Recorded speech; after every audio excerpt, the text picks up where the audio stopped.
بہت سے مسلمان بے راہ روی اور ضلالت و گمراہی میں پڑے ہوئے ہیں۔ اللہ تعالی کی ایک دو صفتوں کو چھوڑ کر تمام صفات و افعال کو مسلمانوں نے پیروں اور اولیاء کرام کی طرف منسوب کر دیا ہے۔ جب ان کو اس کج اعتقادی پر، گمراہی پر،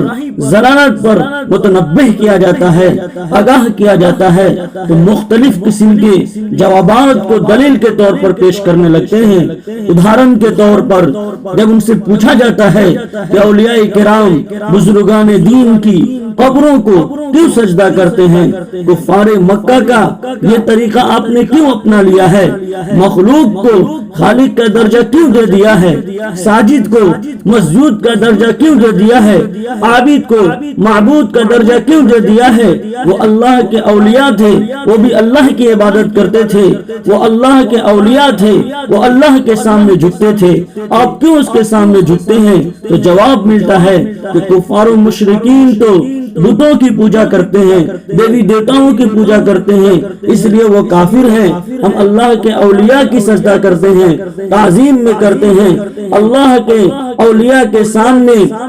ان کے اکرام میں جھکتے ہیں، اس لیے ہم کافر نہیں ہیں اور ہمارے ایمان میں خلل نہیں ہوگا۔ مولانا حالی رحمت اللہ علیہ نے درد بھرے انداز میں اس کا رونا رویا ہے اور کہا، کرے غیر بت کی پوجا تو کافر، کرے غیر بت کی پوجا تو کافر، جو ٹھہرائے بیٹا خدا کا تو کافر، کواکب میں مانے کرشمہ تو کافر، جھکے آگ پر تو کافر، مگر مومن پر کشادہ ہیں راہیں، پرستش کرے شوق سے جس کی چاہے، نبی کو جو چاہے خدا کر دکھائے، نبی کو جو چاہے خدا کر دکھائے، اماموں کا رتبہ نبی سے بڑھائے، مزاروں پہ دن رات نظریں چڑھائے، مزاروں پہ دن رات نظریں چڑھائے، شہیدوں سے جا جا کر مانگے دعائیں، نہ توحید میں کچھ خلل اس سے آئے، نہ اسلام بگڑے نہ ایمان جائے۔ دوستو، یہ عقیدہ کچھ لوگوں نے بنا لیا ہے جو سراسر جہالت پر مبنی ہے، گمراہی پر مبنی ہے، اور شرک اور بت پرستی کی طرح، یہ کفار مکہ کی طرح جس طریقے سے وہ شرک اور بت پرستی میں مبتلا تھے لیکن وہ اپنے آپ کو توحید پرست سمجھتے تھے، وہی حال ہم میں سے آج کچھ مسلمانوں کا ہو گیا ہے۔ اللہ تعالیٰ کی ذات بھی حقیقی ہے، اللہ تعالیٰ کی صفات بھی حقیقی ہے، جن میں کوئی شریک نہیں اور نہیں کوئی اس کے برابر ہے۔ اللہ تعالیٰ اپنی ذات میں تنہا ہے، یکتا ہے۔ اللہ تعالیٰ ہم سب کا مالک و خالق ہے، پالنہار ہے، پروردگار ہے، رچیتا ہے، وہی ہمارا مشکل کشا ہے، ہماری پریشانیوں کو دور کرنے والا ہے، ہمارے سمسیاؤں کا سمادھان کرنے والا ہے، ہمارے پرابلم کو سالو کرنے والا ہے، وہی حاجت روا ہے، حاجت کو پوری کرنے والا، ضرورت کو پوری کرنے والا، اولاد دینے والا، رزق دینے والا، پریشانیوں کو دور کرنے والا، روزی دینے والا، وہی اللہ وحدہ لا شریک ہے، ہمارے حوائج کو پوری کرتا ہے، اور وہی مخلوق پر مہربان ہے، ہم پر کرم فرمانے والا ہے۔ رب کائنات ہی مخلوق کی تمام مشکلات کو دور کرتا ہے۔ مولانا حالی مرحوم نے کہا، وہ ہے ذات واحد عبادت کے لائق، وہ ہے ذات واحد عبادت کے لائق، زبان اور دل کی شہادت کے لائق، زبان اور دل کی شہادت کے لائق۔ لگاؤ تو لو بس اسی سے لگاؤ، لگاؤ تو لو بس اسی سے لگاؤ، جھکاؤ تو سر بس اسی کے آگے جھکاؤ، جھکاؤ تو سر بس اس کے آگے جھکاؤ۔ دوستو، شرک کیا ہے؟ جب ایسے شفیق کریم مہربان رب کے ساتھ اس کی مخلوق میں سے کسی کو شریک ٹھہرایا جاتا ہے تو انسان مشرک بن جاتا ہے، کافر بن جاتا ہے، خواہ وہ پھر کتنے ہی نیک اعمال کیوں نہ کرے، اصلاحی کام کیوں نہ کرے، لیکن دل میں ایمان کی روشنی نہیں ہوتی تو سب بیکار ہے، سب فضول ہے۔ مشرکین مکہ اس وجہ سے کافر نہیں ہوئے کہ وہ اللہ کو نہیں مانتے تھے یا وہ نیک اعمال نہیں کرتے تھے، وہ تو اللہ کو بھی مانتے تھے، اپنے طور پر نماز بھی پڑھتے تھے، اپنے طور پر روزہ بھی، اپاسنا بھی کرتے تھے، صدقہ و خیرات بھی کرتے تھے، دان پردان بھی کیا کرتے تھے، قربانی اور زکات بھی ادا کیا کرتے تھے، اپنے اپنے رواج اور تصور اور زعم کے مطابق عبادت اور پرستش پوجا بھی کیا کرتے تھے، حج بھی اپنے طور پر کرتے تھے، اور بہت سی برائیوں کو وہ برا بھی مانتے تھے، ان سے بچنے کی کوشش بھی کرتے تھے، زنا بلاತ್ಕಾರ اس کو وہ معیوب سمجھتے تھے، پھر بھی وہ کافر ٹھہرائے گئے، ان کو صاف صاف مشرک کہہ دیا گیا، صرف اس وجہ سے کہ وہ اللہ تعالیٰ کو وحدہ لا شریک نہیں مانتے تھے، وہ اللہ کے ساتھ بہت سی چیزوں کو شریک ٹھہراتے تھے، بہت سے بتوں کی پوجا کرتے تھے، ان پر نظریں چڑھایا کرتے تھے۔ اکبر الہ آبادی نے کہا، ہو جس میں عبادت کا دھوکہ مخلوق کی وہ تعظیم نہ کر،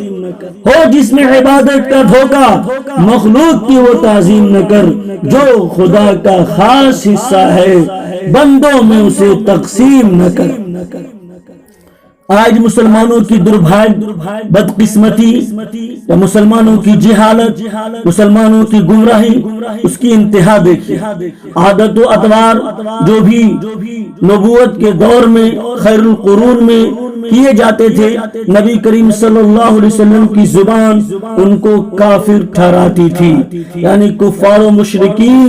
جو بھی دیوی دیوتا کے ساتھ کرتے تھے، آپ صلی اللہ علیہ وسلم نے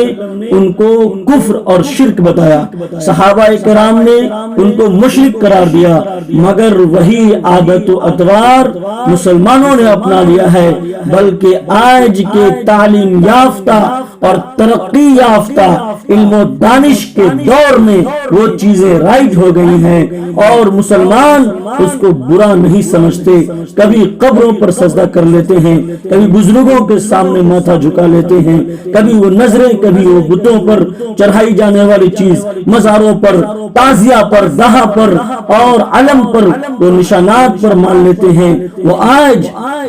قبروں کے لیے وقف ہو گئے ہیں، سجدے جو پیکر محسوس کے سامنے ہوا کرتے تھے وہی آج قبروں کے سامنے ہونے جا رہے ہیں۔ جس طرح مشرکین اللہ کے ساتھ شریک ٹھہراتے تھے، اسی طرح مسلمان اللہ کے ساتھ شریک ٹھہرانے لگے ہیں۔ اپنے عبادت، اعمال و افعال اللہ تعالیٰ کے لیے جو خاص ہوا کرتے تھے وہ بندوں میں تقسیم کرنے لگے ہیں۔ اس لیے علامہ اقبال رحمت اللہ علیہ نے کہا کہ وضع میں تم ہو نصارہ تو تمدن میں ہو ہنود، وضع میں تم ہو نصارہ تو تمدن میں ہو ہنود، یہ مسلمان ہیں جنہیں دیکھ کر شرمائے یہود۔ اب آپ آئیے اور رگوید منڈل نمبر 10 منتر نمبر 3 اس کا منتر دیکھیے۔ یو ن پیتا جنیتا یو ودھاتا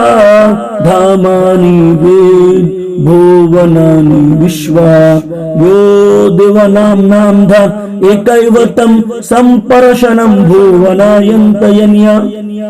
بتایا گیا کہ وہ پرمیشور ہماری تخلیق کرنے والا ہے، وہی سب کا پالنہار ہے، وہی پوری جگہوں اور سنساروں کا چلانے والا ہے، وہی سب کچھ جاننے والا ہے، سب کا محافظ اور نگہبان ہے، سب کا رکشا کرنے والا ہے۔ وہ اکیلے ہو کر بھی طرح طرح کے مختلف ناموں سے جانا جاتا ہے۔ سب لوگوں کو آخر میں، انتم میں، لاسٹ میں اسی ایک پرمیشور کی طرف لوٹنا ہے۔ اتھروید کانڈ نمبر 2 منتر نمبر 1 ایک ایوا نمسیو وچھویدیا، کہ صرف اس ایک کے آگے اپنے سر کو جھکاؤ، بس اسی کے سامنے سجدہ کرو۔ اور اتھروید کانڈ نمبر 13 منتر نمبر 12 س ایشا ایکا ایکا وردے، کہ وہ ایشور ایک ہی ہے، حقیقت میں صرف ایک ہی ہے، بس اسی کے سامنے سجدہ کرنا ہے۔ یا ایک کا اتنا مشتہی، یا ایک کا اتنا مشتہی کہ وہ ایک ہی ہے، اسی کی حمد کرو، اسی کی پرشنسا کرو۔